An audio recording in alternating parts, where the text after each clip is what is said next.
Politics, they say, is a game of numbers. But more importantly, it is a game of loyalty, timing, and power. In Nigeria today, the political landscape is shifting rapidly as waves of defections continue to reshape party structures, especially within the ruling party, the APC. Old alliances are being tested, new power blocs are emerging, and beneath it all, a quiet struggle is unfolding. But as new entrants flood the party, one question stands tall. What happens to those who built the structure from the ground up? That's why we chose this topic, defection politics. Will long-standing APC members lose out to new power brokers? Of course, joining us on this one is Honorable Omolaja Olaoye and Afolabi Afolami. And Samson Balogun is my name. Recent defections into the APC may signal growth, but they have also stirred muted tensions within the party. Long-standing members who labored to build its foundation now watch as former rivals are welcomed and in some cases quickly elevated. This raises concerns about loyalty, fairness, and internal balance. If those who held the party together begin to feel sidelined, it could trigger discontent, weaken grassroots structure, and even spark internal division. This challenge is not new in the APC. This challenge for the APC is clear. Expand politically without alienating its core base. Because a party's greatest threat often comes not from opposition, but from within. And will that sink the ship? Is a very big question this morning. And that is why we have two seasoned analysts in the studio this morning. I have with me Afolabi Afolami, who joins us with his wealth of experience in the political monitoring across Nigeria, and an APC chieftain, Honorable Omolaja Olaoye, also a seasoned political analyst. Good morning, gentlemen. Good morning, Samson. Good to be here. Good morning to you, Samson. It's nice to be here. And good morning to you, viewer at home, for listening and watching us. Let's talk about the All Progressives Congress. As a story drops, it keeps developing. We are now seeing new alliances. And to avoid a repeat of what we saw in Oyo State in 2019, and of course in 2023, what should the APC do differently? However, a lot is going on. Even those who were never thought to be joining, to think they would join the APC. Some of them are already in the APC, and some of them are even packing their bags. Most notably, there was a story that broke the day before yesterday, that there is a likelihood that one of the strongest PDP governors, in person of Bala Mohammed, might even join the party today.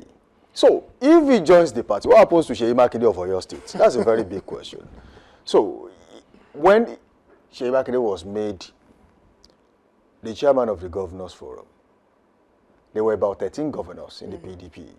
And as we speak today, they have just 2. And that is only the chairman and the vice chairman of the PDP Governors Forum, which is Seyi Makinde and Bala Mohammed of Bauchi. There's a lot to unpack on this one. But I will start with Honorable Omolaja Olaoye. This is your political party. And you have seen things unfold since the AD of then metamorphosed into the APC of today. A lot has happened. There were internal crises. But your party sorted it out. But another one is looming. How do you intend to sort it out? If people like you, who stayed in the party, feel sidelined in the end, what will happen to your party? Oh, thank you very much. Samson, is a very good question, and this is a very good topic today. I need to inform you that APC have been developing for a very long time. Now we are growing. We are growing stronger and stronger. Like the question you ask, what is going to be my fate if new intakes comes to the party? One thing about life is it's only the fittest that survives. Party is being built. Party is being established constitutionally. And it allows for you not to debar anybody from joining the political party. We must have freedom of association. That is why, and the beautiful things in life is that when you don't see challenges, you don't know how to grow. You are not going to think about how even you are going to grow. By the time party politics mustn't be, it is my own. When you keep saying it's your own, that means you are going to be left alone and you are not going to grow at all. You are not going to develop at all. You need new faces, you need new heads, you need new brains, people that can be able to contribute. What if the new entrants are stronger than you? Yes, and they sweep you aside. What will happen? You are going to the camp to accord party just like you did the last time. If you monitor what is going on in our state right now, we have seen a situation where new intakes took over the party, and they make sure they sideline those who have been in the party for a very long time. That is Jagba tactics. That is Jagba tactics. And what is unfolding right now? Because when those who has been sidelined and pushed out came back, they become stronger and stronger, and people can be able to compare the one who did Jagba and those who are coming, because the mentality of mobilization is always different. That is for you to know. If I stay in the place, if I say it is my own, I'm not going to allow anybody, that means I'm not going to grow. We have seen what is happening in PDP. We are bad. Even the founding fathers, who are the PDP members, have been hijacked by some egocentric or probably people who are so selfish. And we know what is going on right now. When you are talking about, so for me, it is, when you are talking about political party, crises make political party, because everybody with different interests. And when you are having diverse interests, that means there are going to be collision. You are going to have some misunderstanding and disgruntled, and which is normal. And at the end of the day, I believe you have to solve. Okay, we'll come back to crisis. Okay, we'll still talk about crisis in your political party. But let me come back to Afolabi. The current girl of defection into the APC, is that a show of strength, or is just another deep political opportunism being played?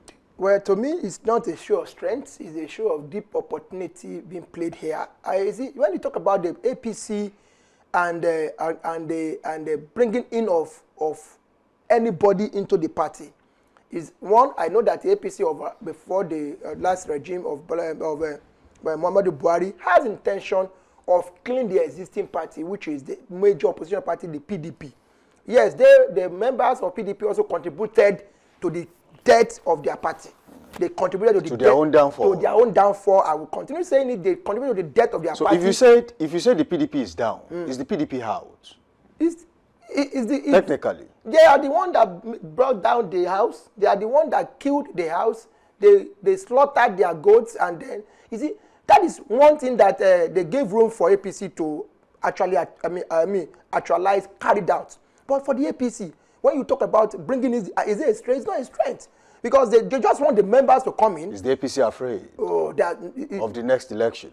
That is obvious. We don't need to look at Adamawa State. Fintiri decamped into the party, and the entire cabinet dissolved into APC.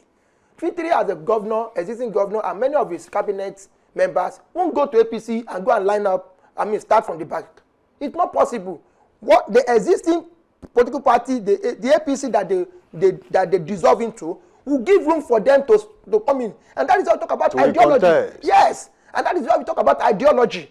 If it is the ideology, it means it should that after dissolving, those they met in the party, they should be the one to determine their fate. But in this case, they will look at their strengths. They will look at their political, their financial strength, their political strength, their financial strength. You also look at how much they've been able to gather. You look at the APC in Nandabara, say go to other state, go to like another state like the which other state is that in the east, even in Cross River, that we have the PDP governorship that does dissolve into APC.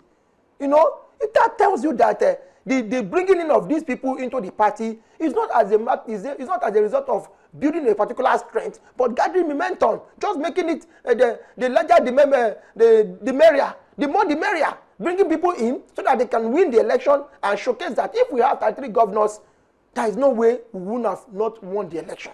With our 33 governors, even when the ballot is shaking, the statistic will tell you that, well, with these 33 governors, if we are not going to win at all, we 27 is sure. Okay, Honorable Molaja, let me ask you this. How should the party balance the scale when it comes to rewarding loyal members and accommodating new ones? Yeah, that is, thank God, we have what you are calling about, is either it is going to be direct primary or it's going to be consensus. And Constitution spell it out. It's well embedded in the Constitution that whenever there is going to be election, people must be given free chance to collect form, to be representative, or so it is not that the form being given is going to be for one candidate. People that have interest must be able to seek their interest, and you must be able to give it to them. So, and the last dispensation, when you are talking about PMB, it's really stipulated. I mean, what is in the electoral bill was that even if you want to even if you are going to have a consensus, all those who seek to be elected must come out and say it loudly. And it was practiced in APC. So now, see what is happening in a place like Delta State. They are going to share it. When you are talking about Bala Mohammed was given that it was told that he's not going to have a successor. Don't think you are going to have a successor. Even if you are going to divide it, it's going to be 40-60. It is made to be known to him. So, like what he was saying before, my dear friend was saying that it is not show of strength. It is because you are talking about people who want to survive. Everybody wants to survive. You think about survival first before you can have a principle, and you think you can have a principle, a policy. Now there is nothing that's happening in Nigeria that has never happened in a place like UK. The time of Ken Livingstone, when he was popular within the Labour Party, he was denied the ticket or mayoral ticket in London, and he knew that his interest is not going to be protected. He opted out to be an independent candidate, and he was elected. We saw how Trump moved from one party to the other. At the end of the day, you are talking about interest. We have to talk about interest, even if you are going to realize your ambition and you are going to be able to give back to the society what you are going to think about your interest for. All of them are thinking about their interest. Look at Lawal of Safara State. He doesn't want to come to APC, despite the fact that he was one of the candidates in APC before. He's trying to be proud, but at the end of the day, his people, that is for you to know that there are some people who are not selfish. He talked about all his followers who have interest in one thing or the other, and he have to follow their wishes. And when the decampment happened, it was not the one that announced his decampment, it was the deputy. People think about survival first before policy and Okay, Afolabi. Let's now look at the new Electoral Act and what it says about all of this. The new 2026 Electoral Act upheld what was in the 2022 Electoral Act as signed by the President, meaning that you lose a primary election in a party, you cannot go to another political party. To contest. You definitely have to stay in your political party. The only problem is that you can stay in the party and work against your political party. Now, as it stands, doesn't mean that the presidency or maybe the APC and everyone involved thought about all of this before this new Electoral Act was brought forward. That yes, we know there's going to be crisis after primary elections and there might be court cases. Yes. So let's go for direct primaries or maybe in some cases consensus. So when we have a consensus, obviously we have conducted our primaries. You cannot go anywhere. You still have to stay in the party. But what about the looming crisis that could happen before the election when the candidate stays in the party and works against his own political party? That is a typical example is that of the 2023 election after the primaries in the APC, and we saw the birth of Accord in Oyo State. And that exactly killed their party aims and objectives and also the ambition. And you look at that as a reason behind this new policy.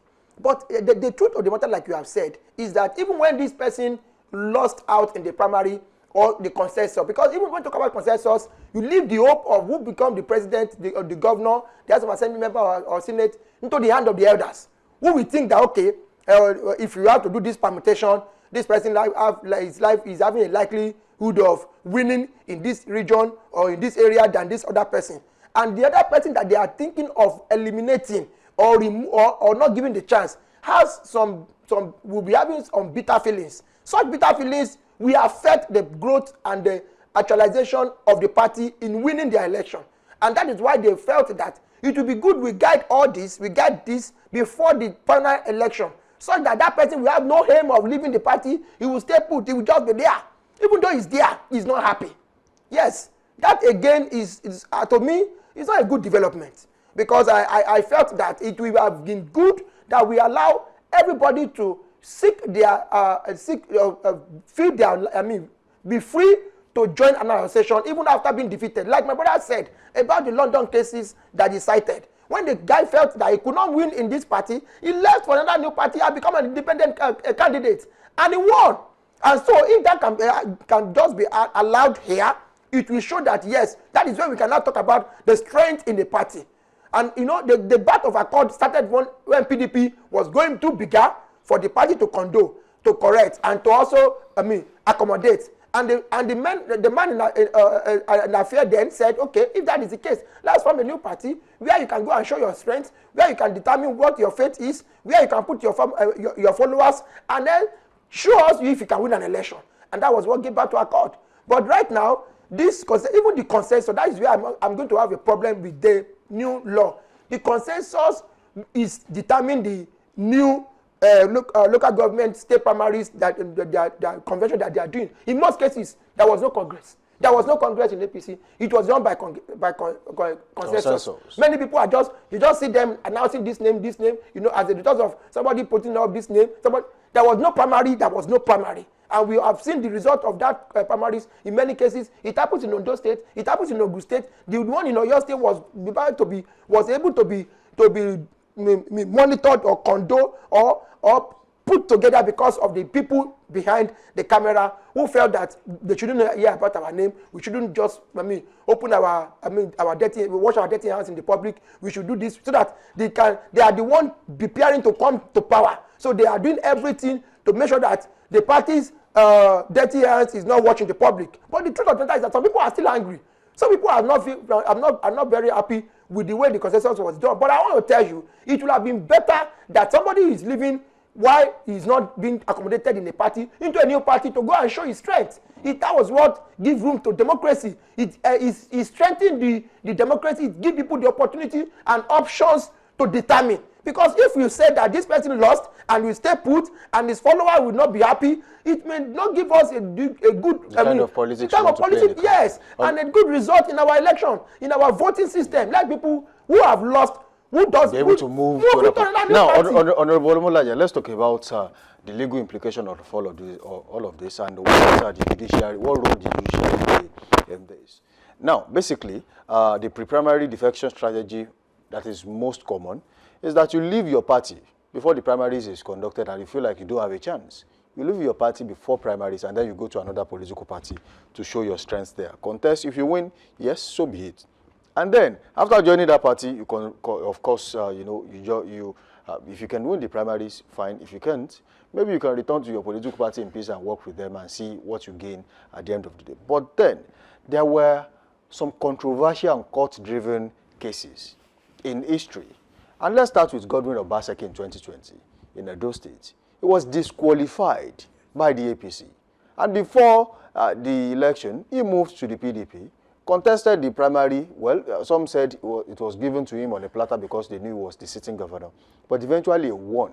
And that was when the slang Edono came to play. And also, let's talk about Doye Diri of Bayelsa. Court also played a role because someone else won an election. And that was David Leon at the time. That was same 2020. And unfortunately, because the deputy had a different name on his documents and was not properly written, they were kicked out of office a day to swear in. And then, Doyediru was made the governor of Bayelsa State. Now, we have seen this happen in so many situations. Multiple cases of courts interfering and then muddling everything up. Now, what should the federal government do to make sure that even before the election, all court cases are done and dusted? Unfortunately, it cannot be done, but let me refer to him when he was talking about our just concluded state local government world congresses. When you don't hear crisis, it doesn't mean we don't have, there are going to be disagreement. Because people with different interests are the one that comes together. But at the end of the day, we are just starting a new beginning. If we are fighting, if we are killing ourselves, we are happy. We did it, and it has gone, whether you like it or not. And that for you to know that the consensus we did, it goes as we wanted. Now, when you are now talking about all the legal issues, you must know that why Electoral Act was removed from the Constitution, because whatever, anything in Electoral Act that is not just subject to the Constitution of Nigeria is not an void. Everything in Electoral Act must be intended with Nigerian Constitution. But they knew a lot of things is changeable. Because with advancement we are having, is not the way we have advancement in 1979. The advancement we have in 1999 or 1993 or 1992 wasn't the way it was in 2026. Sure. That is why a lot of things is subject to change. That is why we have Electoral Act. For any mistake we have made, we saw what happened in Kogi State when a governor died prior to the time he was going to be sworn in. Abubakar Audu. Yeah. That is why we knew in a place like Borno State, a governorship aspirants were killed during the campaign. All these were not in past Electoral Act. That is why a new thing has to be coming to enforce. That is why we have a lot of laws now. Precedents. Yes, the law will define what will happen. Now, what is going to happen probably 1931 or 1930 is not going to be different from, because now they knew when Labour was fighting for his challenging President Bola Ahmed Tinubu, the name of Obi was not in Labour's membership registration.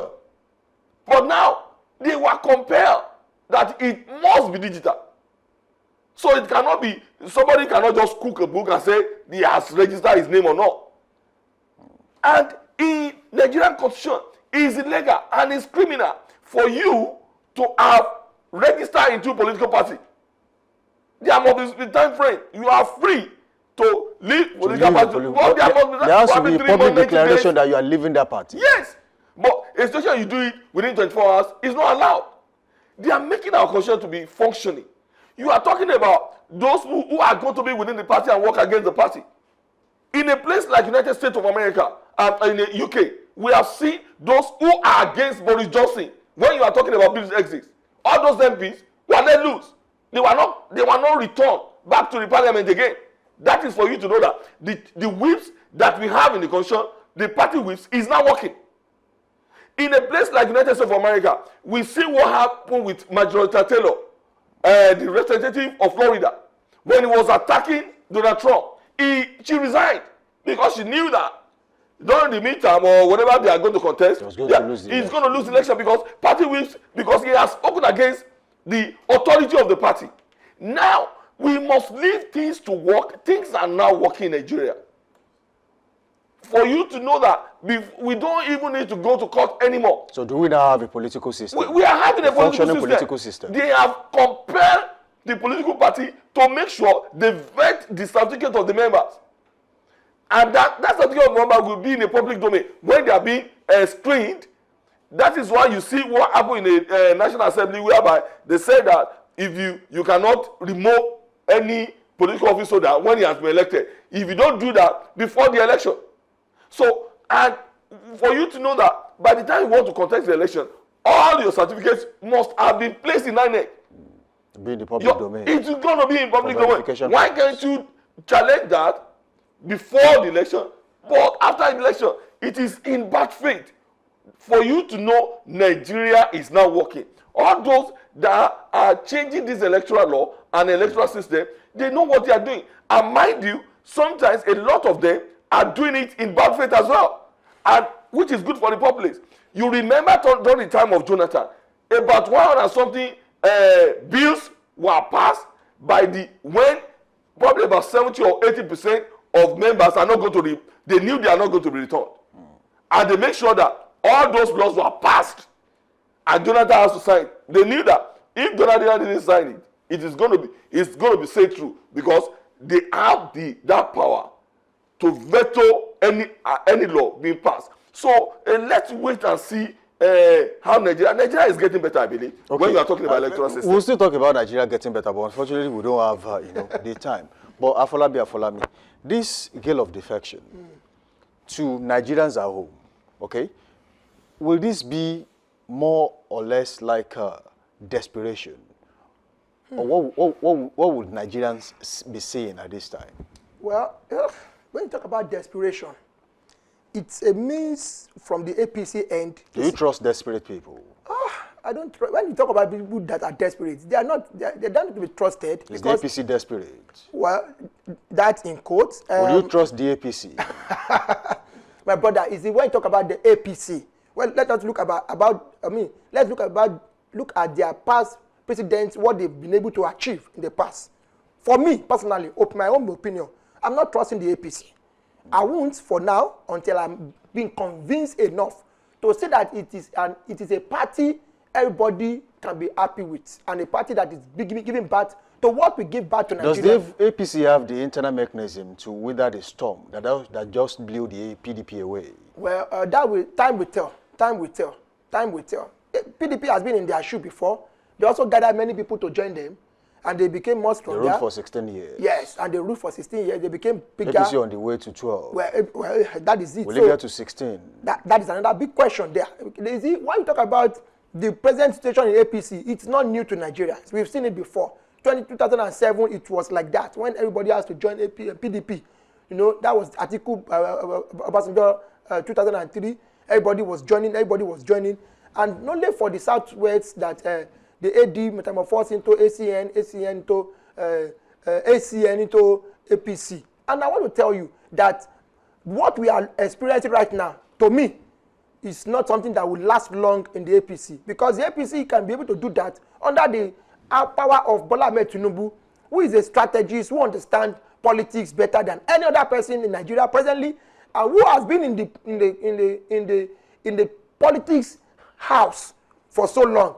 Bola Ahmed Tinubu has been in the politics as far as 1992, has even been a senator and becoming a governor and fielding in constituent governors in Lagos State and in Senate in all over the country. He has sponsored even in the north, and we saw the likes of Faleke, Abubakar Audu. Before Abubakar Audu died, we know what happened. Even Faleke went to contest. Yes, Faleke went to contest, and Faleke was from Lagos. Was an honorable from Lagos. So that tells you how powerful Bola Ahmed Tinubu has been. Yayi is now in Ogun. Yayi is a former Lagos West. Lagos West, Ogun West. So that tells you who Bola Ahmed Tinubu is. He wants to be there. And I want to tell you, after him, if there is nobody to succeed his kind of politics, his kind of strength, his kind of thinking, and that was weird. Because after Bola Ahmed Tinubu governorship in Lagos, we have Raji Fashola, and we have many other people who have become governor after him that could not be able to sustain his kind of leadership style. We talk about Ombode, you talk about Raji Fashola. Where is Fashola today? People said that he has become, even when he was the minister under Mohamed Buhari, there was nothing much that he could. Gone back to his chamber. He couldn't lead like Bola Ahmed Tinubu was, and that is where I foresee a decline in the party immediately Bola Ahmed Tinubu is out of the presidency. But to now see this party gathering momentum to talk about strength or desperation, I want to believe that to say it's desperation is an understatement, but I see them wanting to lead the country and rule the country in a manner at which they will be at every corner and it will be difficult for people to make another choice. Okay, all right, the APC trying to plant their roots across the country. In 1 minute, Honorable Mola Jaolawi, we have to go. Our time is fast spent. What would you say to your political party now? And what lessons do you think they should take away from the current crisis befalling the PDP in Nigeria? You see, the problem is that when people don't learn, he was talking about Bola Ahmed Tinubu. Yeah, he's not God, but he has done a lot because he's tolerant, and there's nothing wrong being tolerant. That is why he has able to sustain it so long. He has a lot of crises from different angles, and he tolerated them. That is what the opposition lacks. And when the opposition lacked this, we saw what happened during the time of Baba Obasanjo and Atiku Abubakar, whereby Atiku Abubakar seized all the power and the machinery of the party, and Baba has to plead and prostrated before he got the second ticket, and he made sure he punished him. Now, in Nigeria, we must be able to be tolerant. What they refuse, like in PDP, Wiki has been telling them, call me to the table, let's discuss this together. That is what they are now doing. Because the system is now is there. And you cannot be all in all. If we people right now shows his strength, show the kind of people he is, and giving people template, let's leave it. When it gets to the bridge, you are going to concentrate. But for now, APC is working stronger, and they are good enough field, and they are not desperate. It's others that comes to APC that are desperate. Now, we are going to see what is going to happen in 2027. All right, sir. Thank you, gentlemen, for joining me on this morning. It has been a wonderful session with you both. And we do hope that Nigeria keeps getting better. Yeah. Just like Omola Jola, he says Nigeria is getting better. Amen. We do hope that it continues to get better. So as the APC continues to grow, the real test may not be in attracting new members, but in managing those who have always been there. So will loyalty still matter, or will political convenience take the lead? And what does this mean for the party's future stability? Many thanks to my guests, Honorable Mola Jolawi and Afolabi Afolami, for sharing their insights. I am Samson Balogun. Stay informed, stay engaged, and remember, in politics, every move has consequences. Let's go on a quick break. We'll be back for Trend Watch.